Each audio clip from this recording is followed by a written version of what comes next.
Каким же был пророк Мухаммад, алейхиссалату вассалям, на самом деле?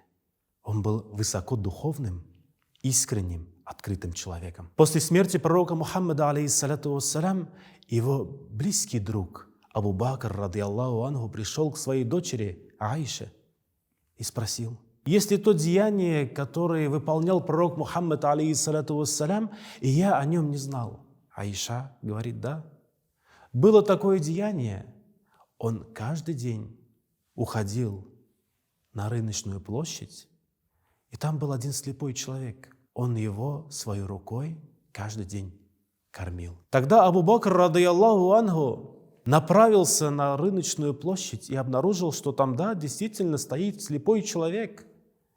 И каждому входящему на рынок он говорил советы. И совет был один для всех: «О люди, если повстречаете Мухаммада, бегите от него. Он такой плохой человек, он сякой». И он ругал пророка Мухаммада, алейхиссалату вассалям. Как бы больно не было слышать об этом Абу Бакру, радиаллаху анху, он пришел к этому человеку, пригласил его покушать и начал своей рукой кормить его. Немного отведав его еды, слепой человек остановился и спросил: «Кто ты? Кто ты?» «Тот, кто меня кормит». «Как тебя зовут?» Он сказал: «Я тот, кто кормил тебя до этого», имея в виду Всевышнего Аллаха Тааля. Через него Аллах Тааля кормит. Он сказал: «Нету. До тебя другой человек меня кормил. Меня кормил другой человек, и я понял об этом, исходя из одной мелочи. Тот, кто кормил меня до этого, а это был пророк Мухаммад, алейхиссалату вассалям, он кормил меня самым вкусным блюдом, самым мягким куском хлеба, и делал это очень искренне и мягко. А ты же меня кормил и жесткими, и мягкими кусками, и вкусными, и не очень вкусными». И пророк Мухаммад, алейхиссалату вассалям, был как раз тем человеком, который кормил его самыми вкусными кусочками еды, которые у него имелись.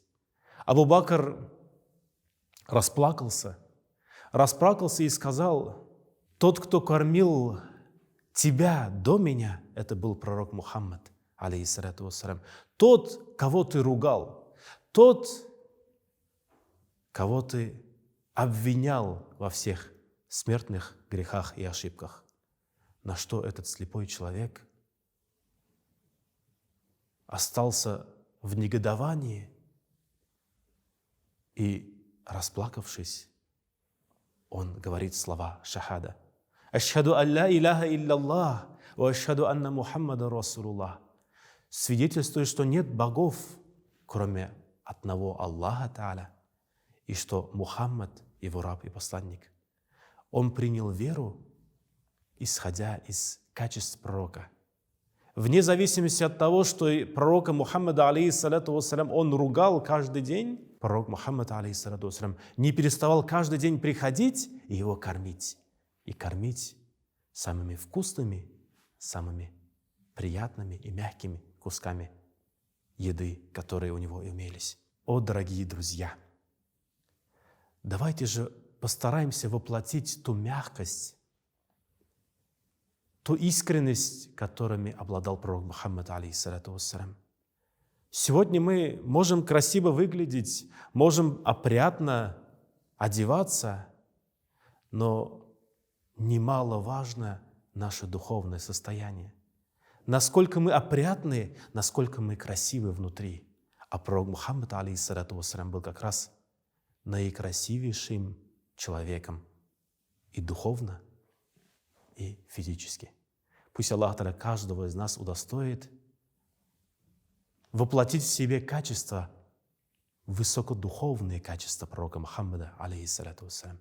Ассаляму алейкум ва рахматуллахи ва баракатуху.